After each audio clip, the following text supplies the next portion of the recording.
Shalom and welcome to NeshamaCast, exploring Jewish spiritual care today, brought to you by Neshama, Association of Jewish Chaplains. I'm your host, Rabbi Ed Bernstein.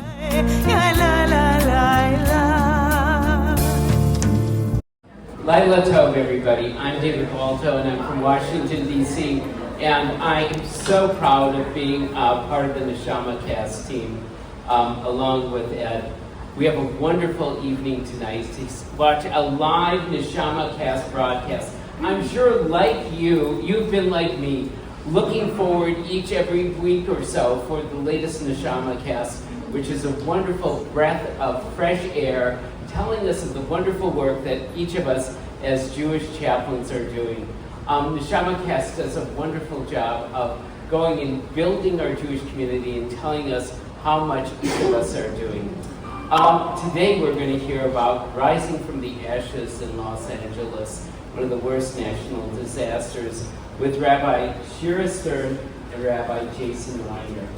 Shira serves as the Disaster Spiritual Care Manager for the American Red Cross and the Division Advisor for the Northeast and lead for Massachusetts and Northern New England.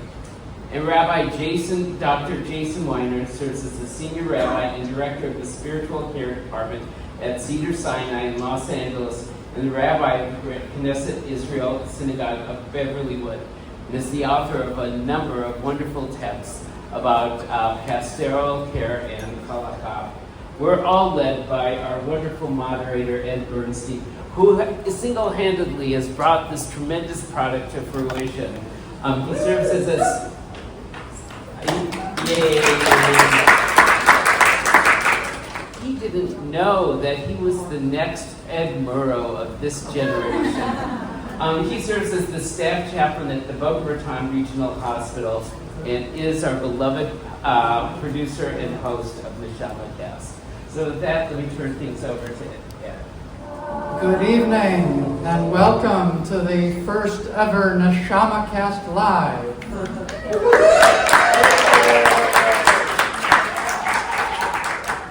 It's so good to be with everyone here in Skokie and Chicago, my hometown.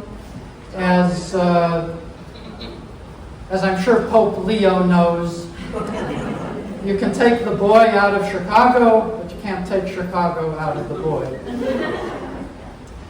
I'm eager to start talking with our wonderful guests, and I will in just a moment. However, there's a great Yiddish saying, Eder echebom will ich sagen a paar Wörter, which means, before I begin, I'd like to say a few words. When I made a professional transition to chaplaincy nearly a decade ago from the pulpit rabbinate, my journey was made easier in large measure by the chaplain colleagues I met through NAJC. And I was inspired by many of the personal stories of our colleagues. We as Jewish chaplains have great stories. Even as we listen to and validate other stories, we have our own. And we have great Torah. We have wonderful opportunities to come together, such as we are right now at this NAJC Conference, and to share our wisdom and our lives with one another. However, I think the lives we as chaplains lead are so rich, and the wisdom and Torah we have to share are so compelling, the wider public needs to know what it is that Jewish chaplains do and who we are as human beings, and why we do what we do. The goal of NeshamaCast is to utilize the powerful and popular medium of podcasting to bring our stories, our wisdom, our Torah, the Torah of Jewish chaplaincy, into the public square through conversations that are, on the one hand, sophisticated and evidence-based, and at the same time, accessible and interesting to a lay audience. I believe that through NeshamaCast, we have the potential to enhance our platform as Jewish chaplains and help us do our job in bringing more kindness, goodness, and compassion into our world.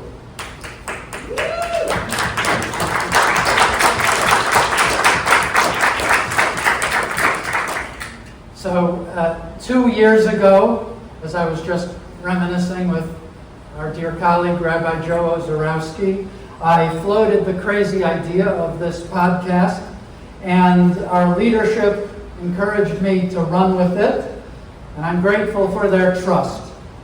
I'm also grateful to our amazing guests who have appeared on NeshamaCast through 2 seasons of NeshamaCast. Some 32 members of NAJC have appeared on the program.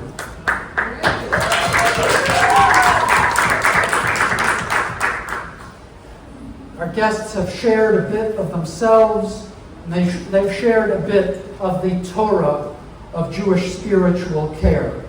Many past guests are in the room tonight. I want to thank once again all of our past guests for trusting in the NeshamaCast project. It would not happen without all of you.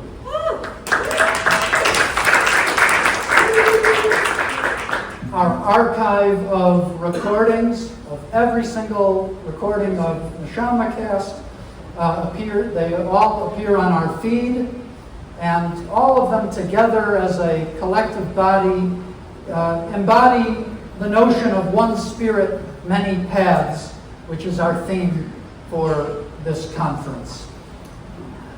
I'd like to make a pitch to the NAJC members in the room. I'm looking for more people to join me, as well as David Balto, on the NAJC Social Media Committee, which produces NeshamaCast and employs other social media platforms such as Facebook and LinkedIn to share our Torah of Jewish spiritual care with the wider world. Please speak to me during the conference about joining the NAJC Social Media Committee. And one more ask, as we look towards a 3rd season of NeshamaCast, I'm hoping to upgrade the production process, which would entail a higher quality of production, but also entail more financial resources. I'm working with our NAJC leadership to develop some specific sponsorship opportunities for the podcast. In the meantime, please consider inviting your institutions to sponsor either an episode or an upcoming season of NeshamaCast that will help bring this to an even wider audience. So now let's turn to the topic of the evening and my conversation with my dear colleagues, our dear colleagues, Rabbi Jason Weiner and Rabbi Shira Stern, on rising from the ashes in LA.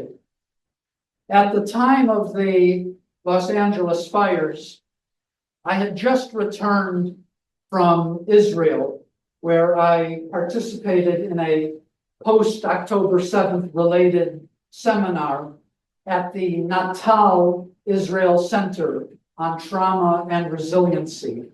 I happened to be with several of our NAJC colleagues, some of whom are with us here in the room tonight. During that seminar, we learned a technical term from the trauma field that trauma therapists were using in Israel in response to October 7th. And that term is shared traumatic reality. This term refers to situations in which the helper and the helpee, the psychotherapist and the client, the chaplain and the patient or the client, are together exposed to the same communal disaster. Jason, let me turn to you first. When the fires erupted I immediately thought of you and our other colleagues in the LA area in the context of shared traumatic reality.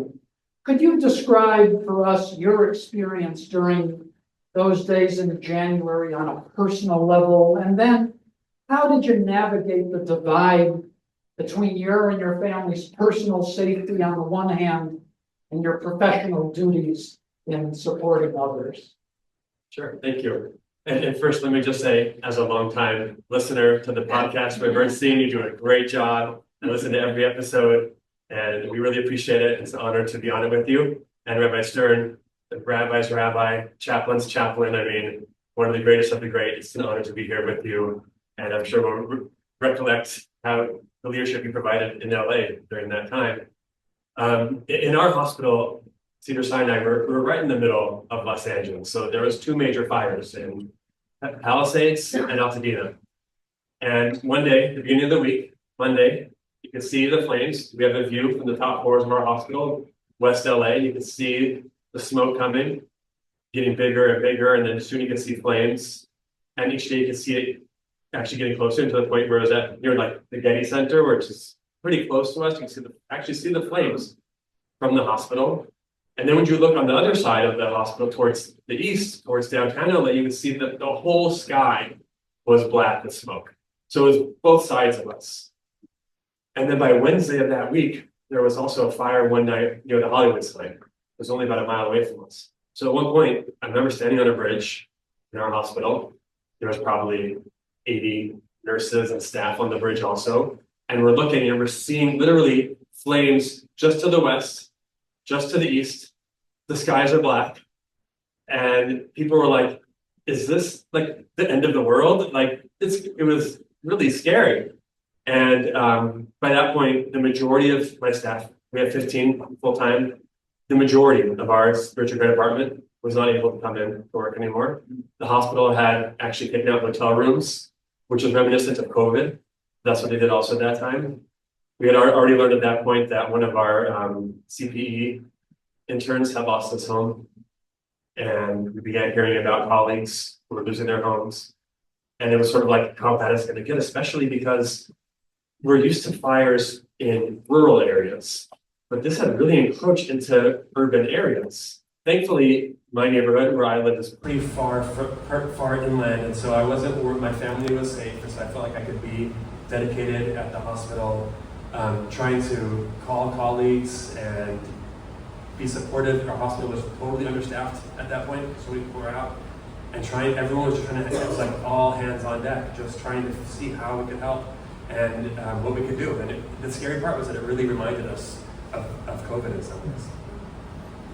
Shira, you were an early guest on NeshamaCast, and in that interview you described your service with American Red Cross and several of your deployments over the years.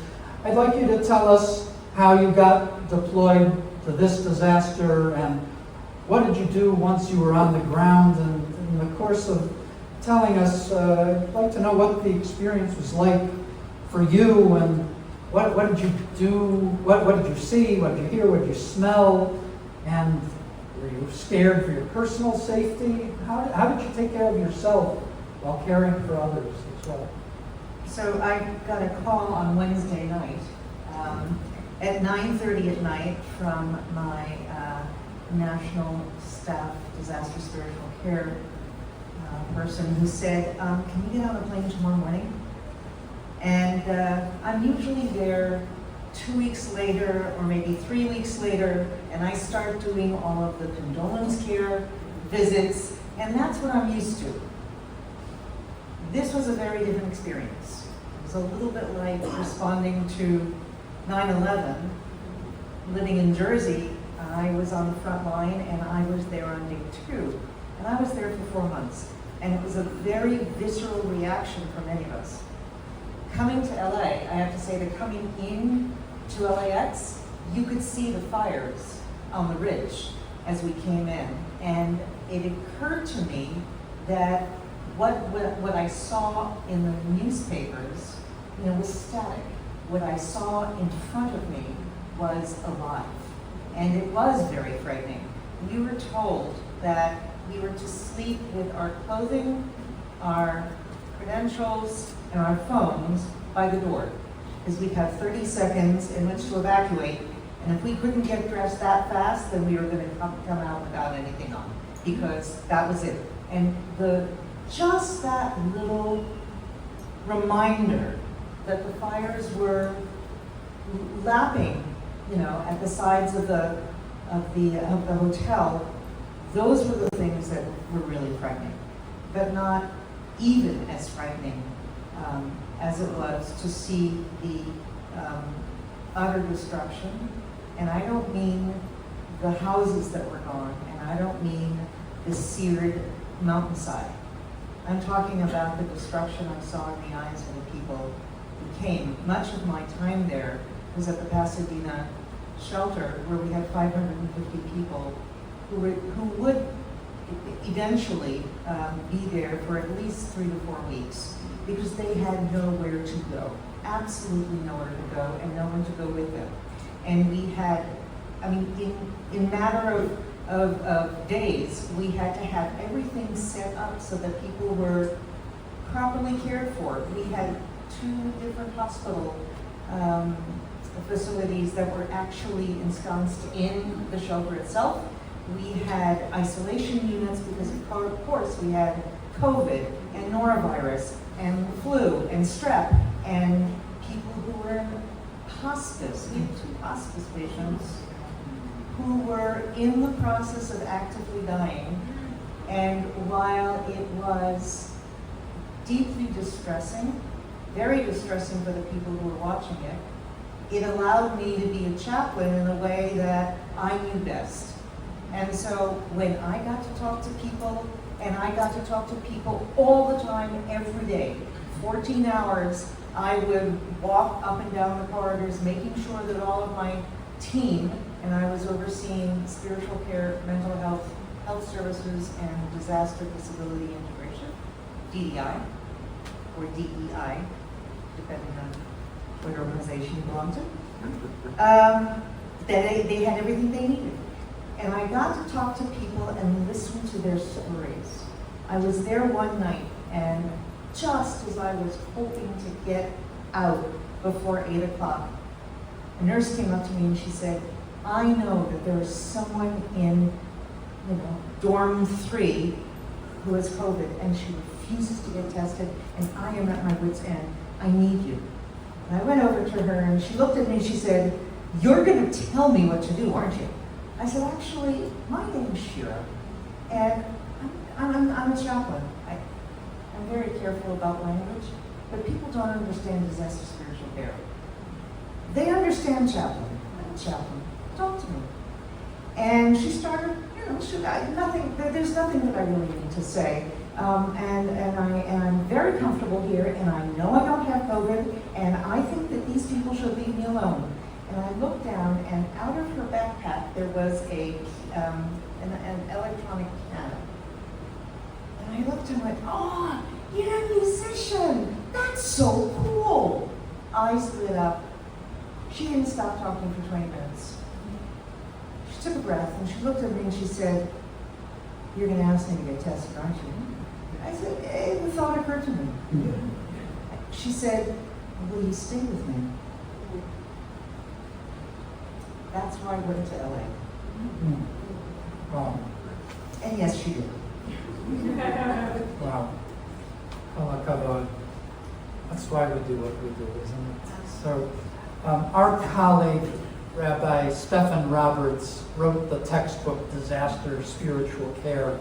And when he was on NeshamaCast, he described what he calls the life cycle of a disaster. There are the initial days of response in which there is, it's very stressful, but there's also great community cohesion. It's a heroic time. It's a time of a honeymoon because everyone is nice to one another. And then eventually that honeymoon period wears off. The event falls out of the news cycle for most people. The world turns its attention to other things. But the people in the heart of the disaster are stuck in their reality, and they can get disillusioned. And then there's a period of coming to terms with the loss and working through the grief, which eventually leads to some semblance of reconstruction. So we're now more than 4 months past the fires.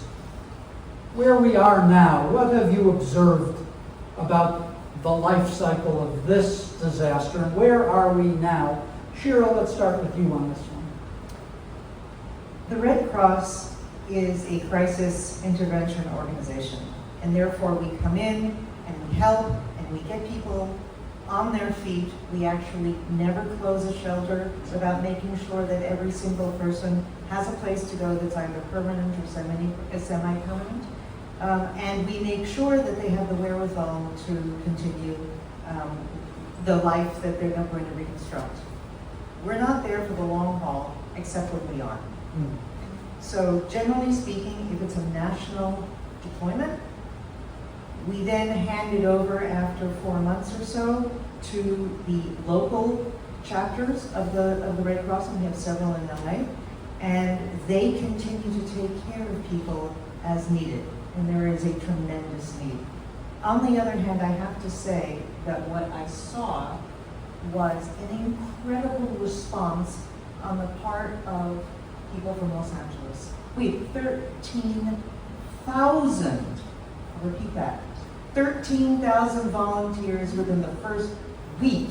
And there were chaplains, because I talked to hospitals, and there were people who were willing to do feeding, and people who were willing to clean cots, and people who were willing to hand out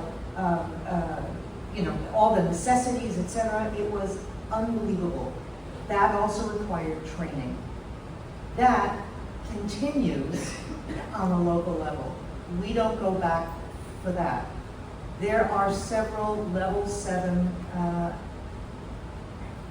disasters. Level 7 reflects the amount of money that is given out. It is in excess of $10.5 million. We do give money to everybody who needs it, and we give it in ways that we establish. There's a protocol for that. But we make sure that people have what they need. What happens after that is then taken care of on a local level. Yeah, so Jason, you're there year-round. In Cedars-SInai, you see a large cross-section of the community. What have you been observing recently in the way people are dealing with trauma? And so specifically, of course, many people lost their homes, but there are also many people who did not lose their homes but are still traumatized. How are the different experiences of trauma playing out now among the people you serve? Yeah, that's a great question. It's been very complicated because during the time of the fires, as Rabbi Stern pointed out, I was very impressed also. I felt like people really were there for each other. There was a sense of connection and communal care and concern. There were a lot of people who lost their homes and were deeply impacted. Most people, after a week and a half or so and the fires died down, basically went back to normal. And so the challenge has been, we still have so many colleagues who their lives have been completely uprooted. They've lost their possessions and their homes. And yet there's other people that's sort of like, oh, that was a really bad week and now we've moved on. And so the challenge has been, how do we make sure that we hold those people and continue to turn to them and recognize that we're not just moving on because they haven't moved on yet. So we've actually had, we have town hall meetings for our leadership every week. And we dedicated a few of them. A few weeks later, after things had, so to speak, gotten back to normal for most people, we made sure to stop and have pauses to talk about resilience, to talk about our colleagues and what they were going through, and to make sure that we weren't forgetting about the people that are still impacted and ensuring that they still have our care and concern. We're not just moving on to the next big issue, because there's been plenty of other big issues, but we're trying to keep everyone together, so to speak, and feeling that like we felt that first week. Jason, you are a respected authority in Jewish medical ethics and halakha, Jewish law, and you've been our teacher here at NAJC at the conference so many times. And in addition to your work at Cedars-SInai, you are also the Rabbi of an Orthodox congregation. What are issues from the fire that you have had to deal with as, say, a medical ethicist? And what are ways in which you provided halachic guidance to your shul community, particularly as you balanced matters such as Shabbat observance and pikuach nefesh, saving a life? Thank you for your kind words.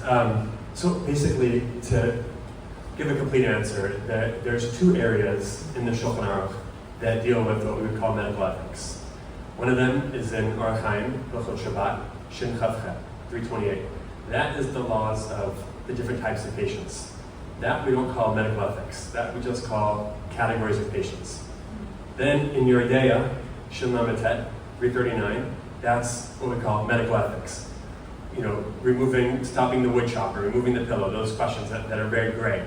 I love the gray areas. That's medical ethics. That's always confusing and challenging and different. This really wasn't medical ethics because it was black and white. Jewish law says to save a life, you do anything. The problem was people were not certain that they could do what they needed to do. As Rabbi Stern pointed out, there was a lot of things that are happening. We were told that you have to have your phone with you at all times, for example, because there was a warning system that would warn people in certain neighborhoods when they had to run. And if you had to leave, you couldn't really walk because you wouldn't really get far enough, so you'd have to get in a car. There was also a fast day that week, so people that had respiratory concerns, could they fast? So interestingly, the Shulchan Aruch there in Shin Chav Chet says that Kol HaShoel Harei Ze Shofech Damim. If you ask a question, it's like bloodshed. Like, don't ask, just do it.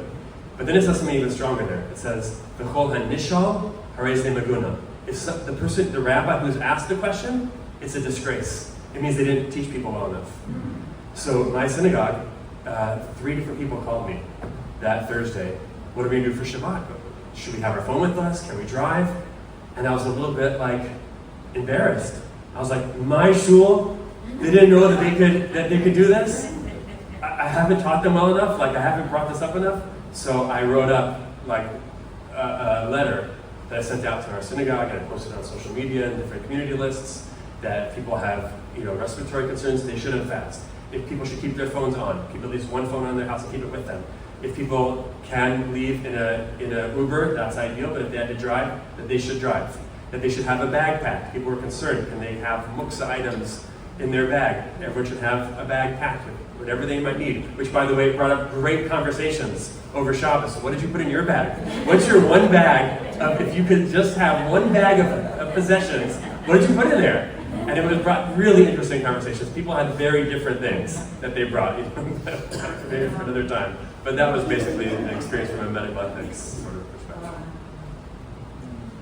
Shira, when we spoke previously on NeshamaCast, it was right around the 5th anniversary of the Pittsburgh Tree of Life shooting.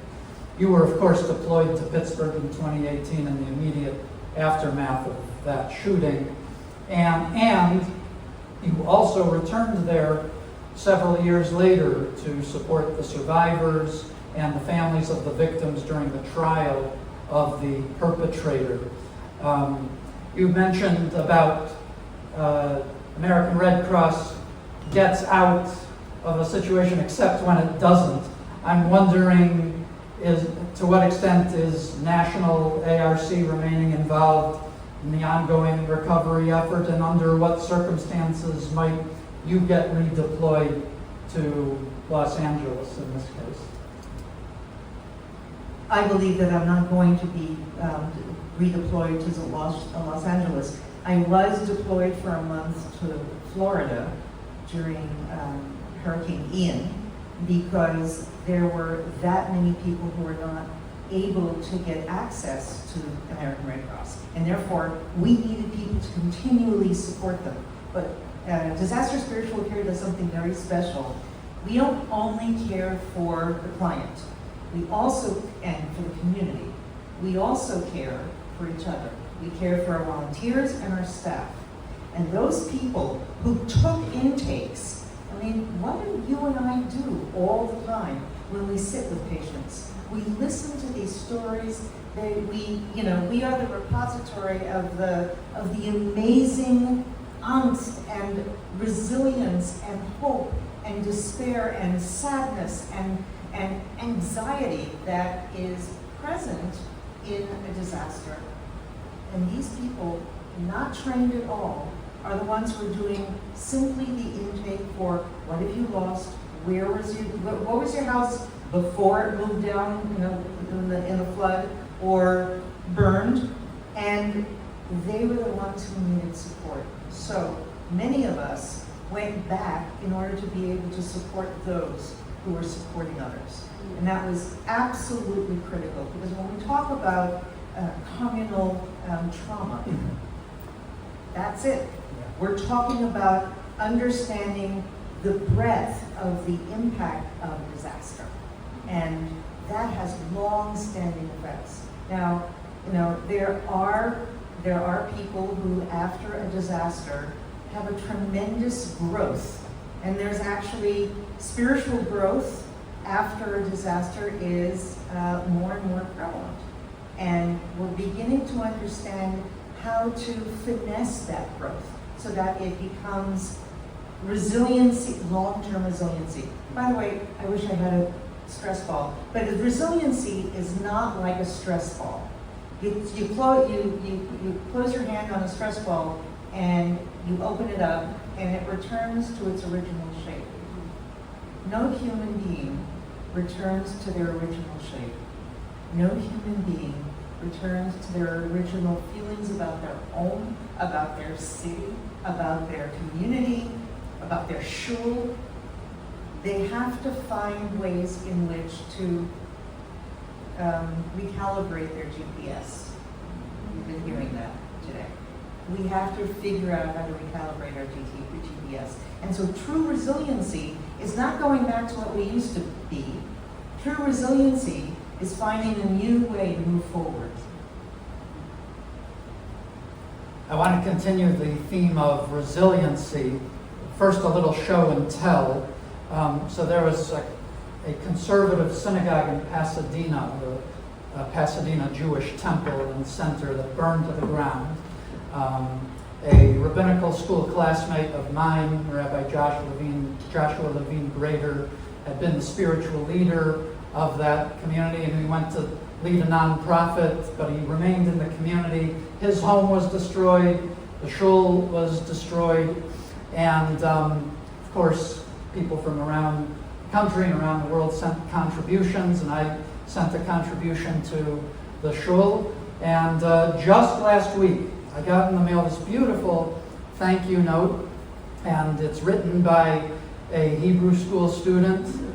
She signed her name Dahlia. I'm guessing from the handwriting that maybe she's 10 years old or so, but she wrote, "Thank you for your donations and support.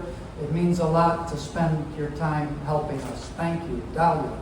And beautiful colors. You can just imagine all the students in the school doing this, and they're, yeah. What's that? Show the camera. Yeah, I'll show the camera. So there's a definition of resilience that I learned at the Natal Center in Tel Aviv that I thought of when I got this card in the mail. Resilience is the ability to withstand adversity and bounce back from difficult life events. Being resilient does not mean a person doesn't experience stress, emotional upheaval, and suffering. Resilience involves the ability to work through emotional pain and suffering.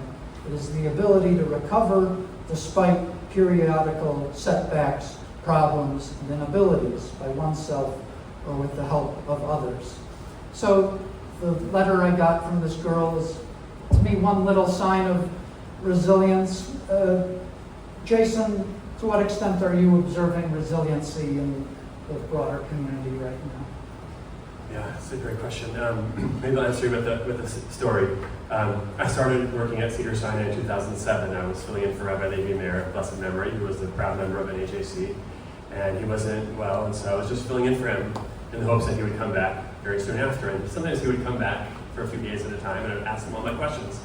So it was my first exposure to chaplaincy, and it was somewhat difficult for me at first.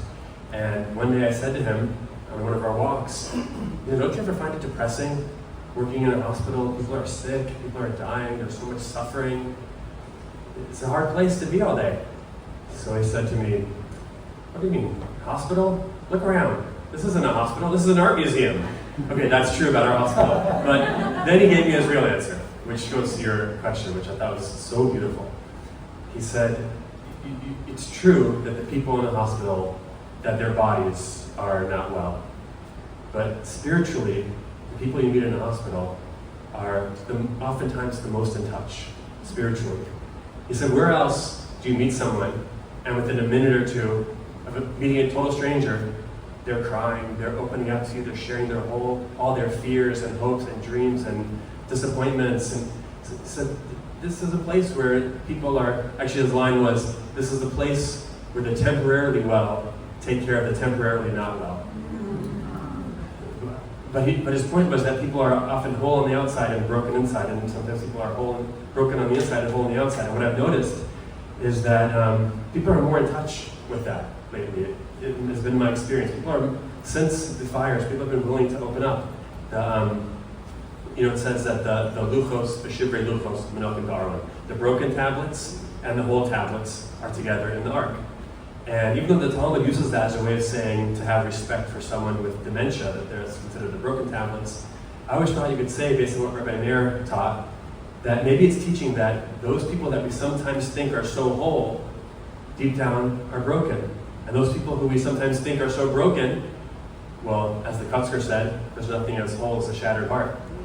And what I've been finding is that people, just like as Rabbi Sir pointed out, she was so right, that people were so giving and resilient and kind that week. There's been an openness to go back to those difficult places and to recognize, even though we've tried to move on, we have seen some horrible things, and there's been a lot of suffering, and we're willing to talk about them if someone's willing to have the conversation. It would be so much easier if, in the context of a disaster, and we talk about the life cycle of a disaster, you have the real bad stuff, and then there's a path to recovery, and then people move on. But we know the life cycle of a disaster is not perfectly linear, just as the stages of grief are not perfectly linear. After several weeks or months of recovery, something can happen that is triggering. And I must say, when I saw on TV the terrible fires in Israel burning up the center of the country on Yom HaZikaron and Yom HaAtzmaut, after my initial horror and my angst over one more emergency on Israel's plate, the next thing my mind turned to was, I wonder what Jews in Los Angeles are thinking right now. So, Jason, as a year-round resident of LA, what was it like witnessing the fires in Israel while your own community was so fresh from its own disaster fire? Yeah, for sure there was an added sense of empathy, because immediately when I saw that, I recognized, first of all, how bad it can be and how scary it is at the time. And I reached out to a lot of friends in Israel, which I'm not sure if I would have done that, to be honest. I mean, I hope I would have, but I don't know that I would have, because right away when I saw that, I was putting myself in their shoes and recognizing, like, it's a big deal, that I appreciated it, especially because of having gone through it. Shira, how about you? What was it like for you watching the coverage, given your experience in LA? So I had a scratch and sniff experience because I watched the fires in Israel on TV, and my eyes started to tear up, and I couldn't breathe. And I realized I was, every morning as I drove from the hotel to the Pasadena shelter, my windows were closed, I made sure that the air was recirculating, and by the time I got there, you could barely hear me speak because there was so much smoke in my lungs. And as I was watching this, it was a visceral reaction. I was there. I walked right into it. And yes, there are times when we look at things that trigger us, and we experience things that trigger us. And the measure of our ability to be resilient is how we, not that we don't have those moments, but how we recover from those moments. And you can't do it alone. You need to do it with other people. You need to have people who speak your language. I said to my husband the other day, you know, I got to Chicago and I feel like I've come home. Not that Chicago's home. I'm not moving. I like Massachusetts. However, I walked into NAJC and I felt like I was home because people spoke my language. And that is necessary for people who are in recovery. You know, we say that people who are in recovery forever. Well, there will always be parts of New Yorkers that will remember that Tuesday beautiful 9 o'clock gorgeous morning.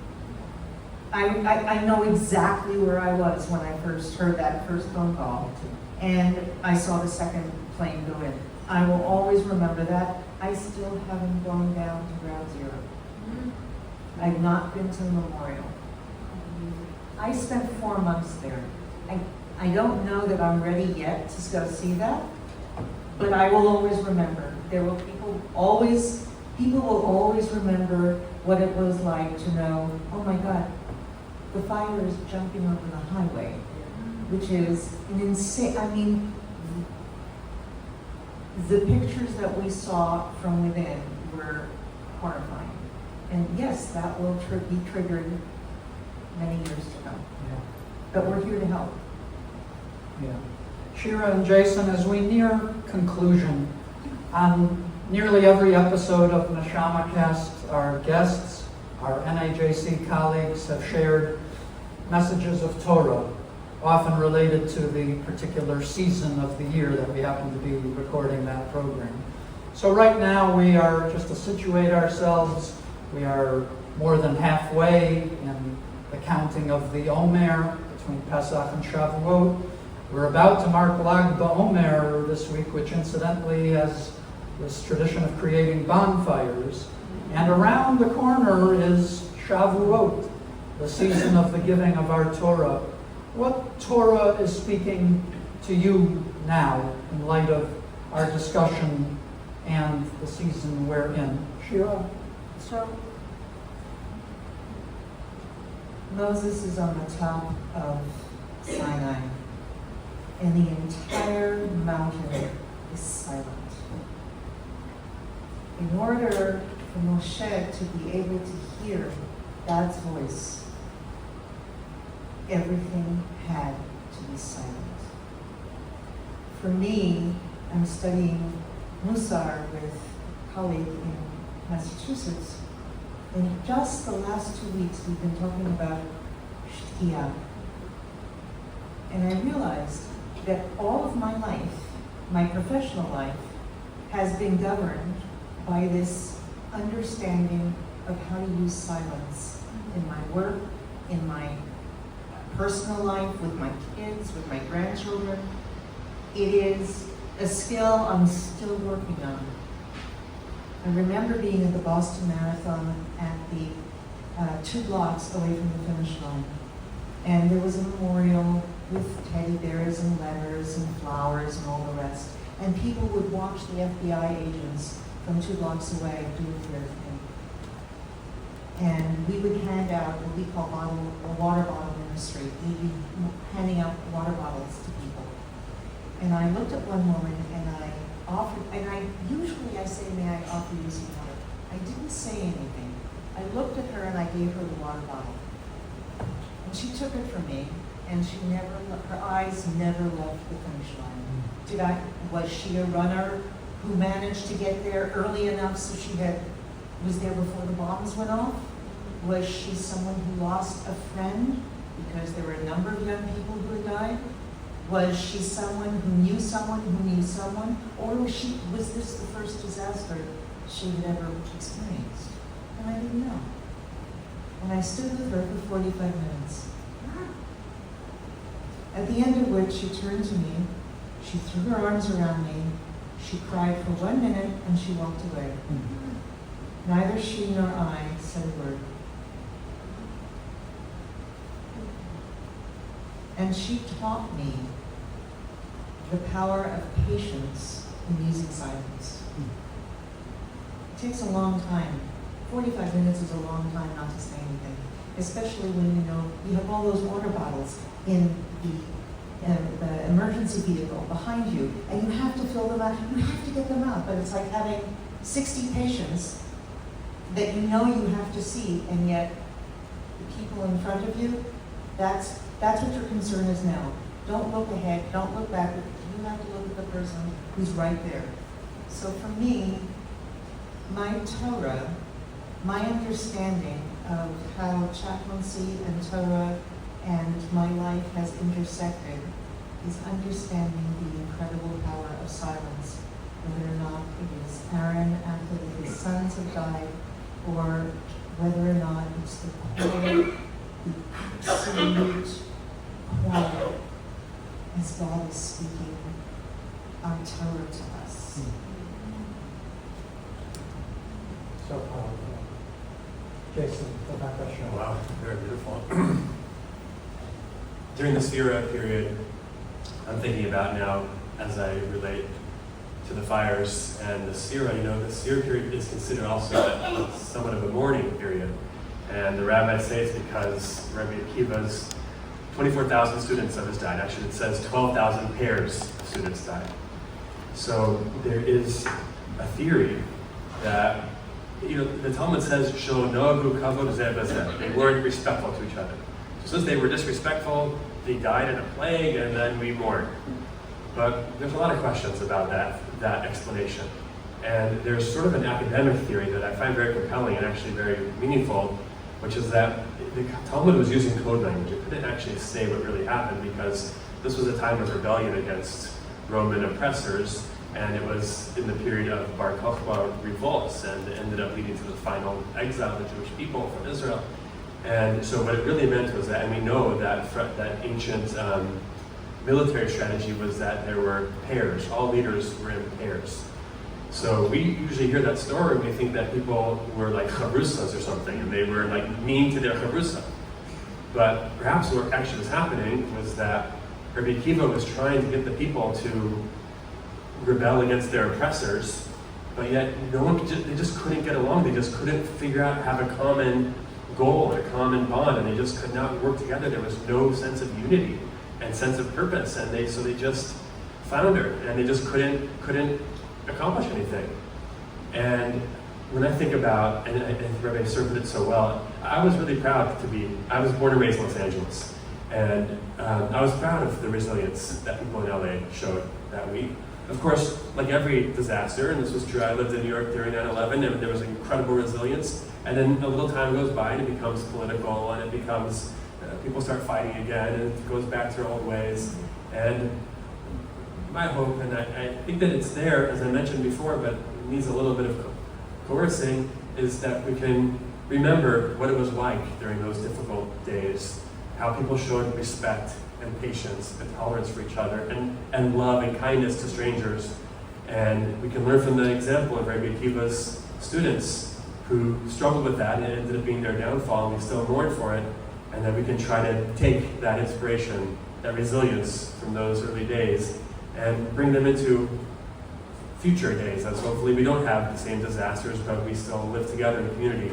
Hopefully we can do so with kindness and patience and a sense of unity and purpose. Thank you. The rabbis teach us, Marbet Torah, Marbet Chayim, the more Torah, the more life. And you create life through your Torah that you've taught us, the Torah of the example of your personal lives that you do, that you bring into the community through your care, loving kindness, that you model for all of us. May you both be blessed with health and safety and fulfillment in all of your endeavors. And thank you for participating in the first NeshamaCast Live. Thank you.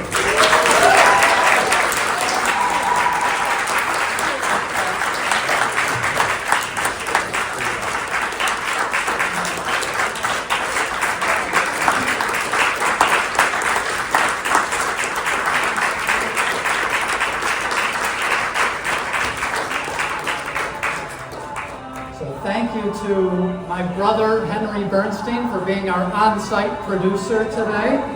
Thank you to Allison Atterbury and Gabe Snyman for all the incredible work they do for NAJC and this conference. Thank you to David Balto for his lovely introduction and for joining the NeshamaCast team. Our amazing theme music is a nigun for Ki Anu Ameka, written and performed by our NAJC colleague, Reb Cantor Lisa Levine. And you all got the programs on your seats. Thank you to my daughter, Esther Bernstein, for designing these beautiful programs. May we all work together to heal our world. Thank you so much.